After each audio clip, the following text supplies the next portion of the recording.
Does this mic work? No? Oh, so I have to talk through this one? Oh, okay. So, oh.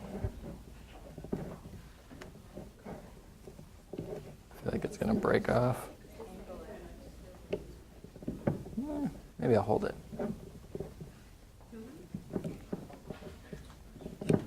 All right, test the mic 1, 2. All right. So my capstone was on retention of hearing aid information from instruction provided via hands-on demonstration or video. So to go into a little bit of background information, independence is one of the most important freedoms to both the young and the elderly. One modality associated with independence is hearing. Individuals with hearing loss in certain situations feel excluded from people and activities they enjoy. This in part is due to their inability to communicate in a manner and in a location where acoustics are optimal. Individuals needing help with their hearing may be fearful or even anxious about change. This may be due to skepticism associated with hearing assistance or other factors, which may cause them to avoid seeking help for their hearing-related concerns. Many different options are available to help individuals with hearing loss, one of which, the most common being, hearing aids. As you may expect, memory can play a vital role in retention. It is important to understand that age itself is not a notable factor in recall ability. So how does this directly relate to healthcare? The answer to that question is follow-up.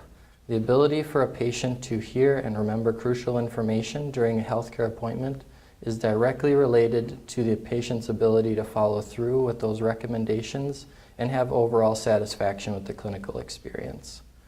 Ways in which information is conveyed, however, can take many forms, some of which are verbal in person, audio recordings, written demonstration, and video. The form by which the information is conveyed is also important. Research has found that understanding medical information can be improved by using educational video recordings, and that both verbal and visual stimuli in general is regarded as an improved quality of recall. A study in 2013 provided evidence for video-based instruction using medical students as participants, and the study revealed that video instruction was as successful as in-person instruction. So my research question was, do instructional videos alone increase patient retention of hearing aid-related information when compared to an in-person verbal hands-on instruction in a clinical setting? Quite a mouthful. So my hypothesis was the group receiving the video would retain more information than the group that did not receive the video. So what's the purpose to me even doing this study? Well, with advancements in technology constantly growing, telepractice as a form of clinical appointments has been brought more and more into question. The VA today is already performing hearing aid fittings and troubleshooting via this method. But is it ethical? We'll see. Using videos as supplemental information allows patients to set up or pre-map words into their brain dictionary to create a registry of terms to grasp from. Allowing for a patient to do this prior to an appointment creates a familiarity. More specifically, they're not distracted by learning new words, but they can learn the skills instead during that time. Informative video learning can be used by both providers, educators in various settings, parents, family members of people that need assistance, and then wearer of hearing aids in our instance.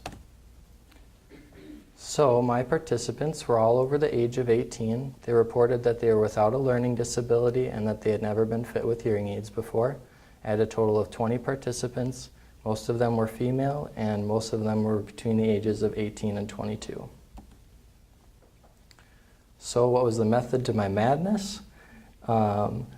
A typical day of data collection would look like this. I would greet the participant in the lobby of the hearing clinic on the UWSP campus. From there, I'd bring them back to a hearing aid lab where they would fill out a questionnaire and sign an informed consent. The second date would be tentatively set for 7 days after instruction, and they were informed at that time that they would be tested on how much they remembered from the instruction. They were instructed to listen as if the information was going to be vital to their daily living and that they were to imagine they were receiving the information from a doctor in an appointment. They were asked to refrain from asking any questions until after the instruction had taken place. So from here I'll break it up into the two groups. The first group would receive the information in person. I'd be providing them with the information directly face-to-face with all the materials in front of them. They were not allowed to touch or handle any of the materials during the instruction. That didn't come up, to avoid giving one group practice with the physical items. A script was used as a reference to ensure that all of the same information was covered and that it was in the same order as the video. The second group would obviously receive the video. They were allowed to adjust the volume of the speakers as they saw fit, and none of the physical materials were present during this instruction type. All information was acquired through the video recording. They were only allowed to watch the video one time. Both instructional types lasted approximately 15 minutes. My appearance remained consistent for all of the instructional appointments. So if you ever saw me wearing this blue shirt and my hair done a certain way in class, that's what I was doing that day. So what did they all learn about? They learned the different hearing aid types, behind the ears, in the ear, and CICs. They learned about different hearing aid components of behind the ear hearing aid. They learned the different batteries, how to change a battery, and hearing aid maintenance, so some simple things, and then also when to see an audiologist. The specific equipment I used was a computer with a speaker, video recording equipment and software, an otoscope, hearing aids, and then associated parts with hearing aids like batteries, tubes, etc. So then my assessment materials, I used a written quiz, and it was a multiple choice true-false quiz. It was a direct comparison between the items discussed during the instructional period. And then I also did a hands-on quiz. And this assessment described the patient's ability or the participant's ability to demonstrate competency in the learned material, so putting a hearing aid in their ear, changing a battery themselves, and identifying and cleaning the parts of it behind the ear. So what were my results? So I analyzed my data using descriptive statistics. It was really easy. I took the mean of all the scores of the participants in both groups. So what I found was the live group being the face-to-face interaction group and the video group obviously being the video. Both groups were not statistically significant in their difference. They retained about 80% of the information, and that information was all correct, and that'll be important later. So the hands-on quiz was very similar, 78% approximately between groups, and all that information was retained and in the correct manner. So do we have any reliability and validity to this data? Yes, we do. We have some questions that were asked around the hands-on quiz or in the written quiz were all items directly extracted from the instruction, so it's internal validity. There was a discussion between my Capstone supervisor, Dr. Veith, and the video script and quiz items were all reviewed by us as well. The reliability is inter-rater reliability, and that's basically just having a person look over my data entry and scoring to make sure that I looked at the numbers correctly and didn't make stuff up. So 80% might not seem like a fantastic grade, at least to us, since 83% is failing. However, if you remember, they were only given the information one time, and it was a 15-minute session out of 7 days later. It's actually really good. There wasn't really a significant difference between groups, which I was really looking for, but that's also good because it means that they could be instructed in this fashion, at least for a short-term memory recall purpose. So this lovely figure created by Edgar Dale and all the way back when in 1969, he used this figure to describe how important it is to break down instructional modes into subcategories, specifically passive and active categories. My category would be obviously a passive type because the instructions of participants were receiving were just what they were seeing and hearing. According to his research at that time, Receiving the information passively, people would only retain at most 50% of what they saw and heard. So then a more recent study in 2003 by Kessels found that memory of medical information in particular, they'd only retain 20% of that information, and that 50% of that information would be incorrect. So 80% correct, that's pretty awesome. So what are the implications to this? So video-based resources are reliable and valid to use in clinic. They give us more access and independence for our patients, and they allow us to have more focus-based appointments, more time spent evaluating and addressing concerns of our patients, and less time is spent familiarizing audiologic terms, simple refresher questions, and more. We can all remember when a patient comes in, they don't remember anything about wax guards. It happens like weekly. So then we have the limitations of my study. Basically, we're only getting people from Wisconsin, so the geographic area is small. It's not a worldwide or nationwide study by no means.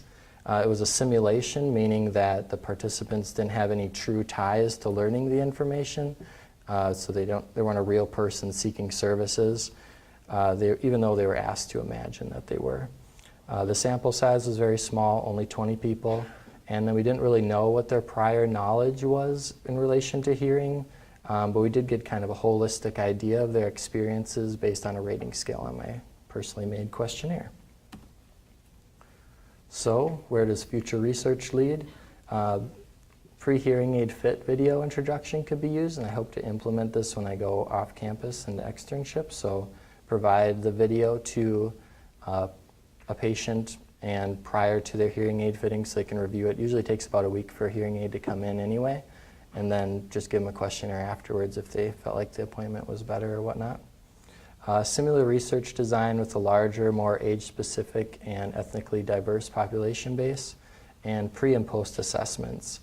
And then as well, having a video with subtitles and an in-person with written documentation could be used as another group condition. So I just want to thank my advisor, Dr. Veith, and Dr. Gilbert, who isn't here. I want to thank Dr. King and Dr. Hartman and Dr. Douglas as my committee members. And I kind of noticed this is like a last hurrah that I'll have all of you in one place. So I just want to thank God, and I want to thank my family, my beautiful girlfriend, my clinical supervisors, professors, other students and mentors that have really helped me thrive in this program and get me to where I need to be today. These are my references. And if anyone has any questions, I'll do my best to answer them. Otherwise, I'll have to refer back to you some notes and get back to you on that. Allie? Do you think there would have been more of a statistical difference if you had done in older populations? Very much so. I think, being that the people are only 18 years of age, and I myself learn a lot using YouTube and other kinds of video accessible information, I think that people that aren't used to doing that might have more difficulty. Dr. Hartman? Thanks, Andrew. So just about your sample size, I'm just curious if were they COMDIS majors? Let's see. I have to think I don't know the exact number, but I would like to say probably 10 of them were COMDIS majors. But when they might not have been interested in audiology. I think there's only one that was interested in audiology. And most of the people put about a 3 to 5 range on the rating scale, so most of them didn't think they were very informed. And I think the one person that was audiology said that they were at like a summer camp, and that's kind of something to do with the hearing that they learned. Thank you. All right. Well, thank you.